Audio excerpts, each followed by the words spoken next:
में एक और फिलोसोफर ने नोट लिखा था और उसमें उन्होंने बताया था कि एक्चुअली लेट 1960s में रॉल्स एंड नॉजिक दोनों ही एक ग्रुप ऑफ फिलोसोफर्स, लॉयर्स और पॉलिटिकल थियरिस्ट के ग्रुप का एक हिस्सा थे। और वो लोग हर महीने मिलते थे और अपनी किन चीज़ों पे वो काम कर रहे हैं, किन आइडियाज पे काम कर रहे थे, वो डिस्कस करते थे और अपने पीयर्स के साथ शेयर करते थे।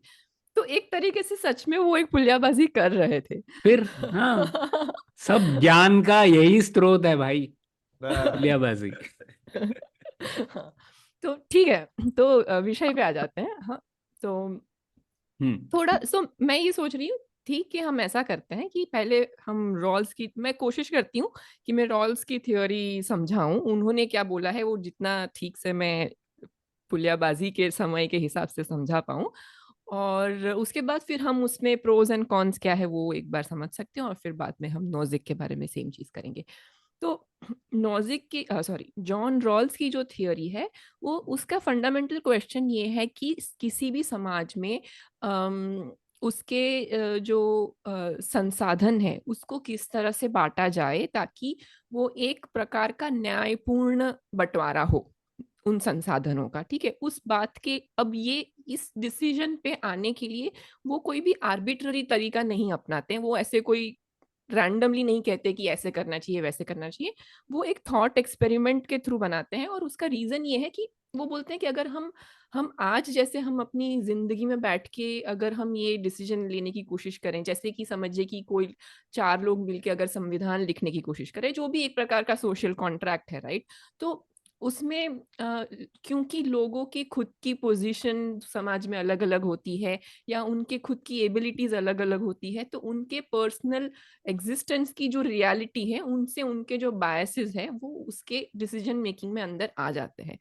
तो हाँ, मतलब उदाहरण के लिए जैसे कोई उच्च कोई अपर कास्ट पर्सन होगा तो वो बोलेगा रिजर्वेशन के ज्यादातर खिलाफ होगा। हाँ, या फिर कोई जो लो कास्ट का होगा या तो वो हमेशा रिजर्वेशन के समर्थन में होगा। ऐसे एक्सेप्शंस हो सकते हैं, लेकिन इस तरीके की चीजें हो सकती हैं। हाँ।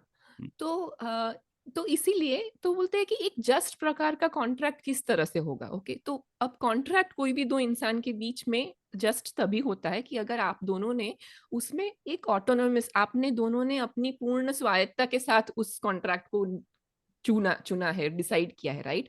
तो अगर एक दबा हुआ है और एक ऊंचा है, नीच वाल वो एक ऊंच नीच अगर है दोनों पार्टी के बीच में तो फिर वो एक फेयर कॉन्ट्रैक्ट नहीं हो सकता। इसलिए इस हाइपोथेटिकल सिनेरियो में उस जस्टिस के वो जस्ट कॉन्ट्रैक्ट के ऊपर आने के लिए ये इमेजिनरी पोजीशन में जितने भी लोग हैं वो सारे एक प्रकार से हम कहते हैं कि वो सारे ऑटोनोमस है और वो इक्वल है इन देयर बीइंग। ओके, और और ये सभी लोग ये डिसीजन ले रहे हैं एक व्हील ऑफ इग्नोरेंस के पीछे। तो उस व्हील ऑफ इग्नोरेंस के पीछे मतलब एक अज्ञानता का एक पर्दा जिनके पीछे उनको ये नहीं पता है कि उस समाज में जिसके बारे में ये कॉन्ट्रैक्ट बना जा रहा है, राइट, उस समाज में उनकी जगह क्या होने वाली है, उनकी खुद की एबिलिटीज भी क्या होने वाली है। मतलब मेरे पास क्या नेचुरल टैलेंट होगा, क्या मैं एक बहुत ही स्ट्रांग इंसान होऊंगा, क्या मैं बहुत अच्छा सिंगर बनूंगा, या मेरे में कोई टैलेंट नहीं होगा, मुझे ये नहीं पता है। हम्म। मैं पैसे वाले घर में पैदा हुआंगा कि मैं गरीब घर में, मुझे वो भी नहीं पता है।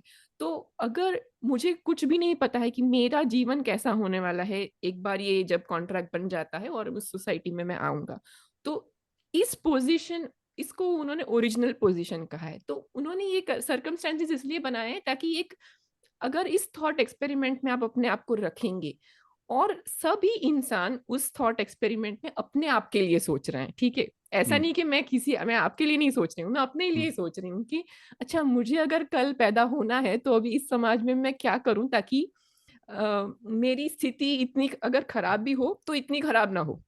हम्म। ये हम तो सोचेंगे ना। तो हम ऐसा सोच सकते हैं कि बेसिकली स्वर्ग लोक में सारी आत्माएं मिलकर डिसाइड कर रही हैं कि दुनिया में क्या रूल बुक होनी चाहिए, और फिर अब कल जब वो जन्म होगा, भाई अब किसी भी योनि में कुत्ते बिल्ली भी बन सकते हैं, ठीक हाँ। है, हम्म। तो फिर आप सोचेंगे भाई एनिमल राइट्स के बारे में सोच लेना चाहिए कि कुत्ते बन के पैदा होना पड़ा तो क्या हो जाएगा हमारा, ठीक है। हम्म। हाँ। हम्म। तो या फिर आप इंसान भी बने तो आप कैसे भी गरीब अमीर कैसे भी हो सकते हैं, तो आप तो हाँ। आपको मालूम नहीं है।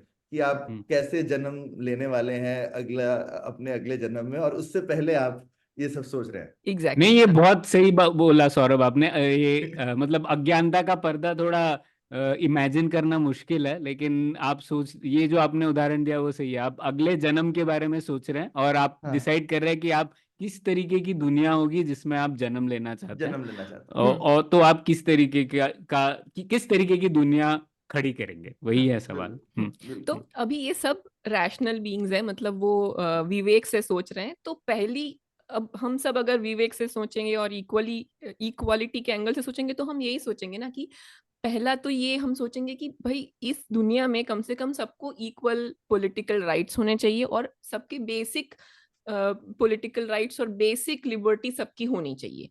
तो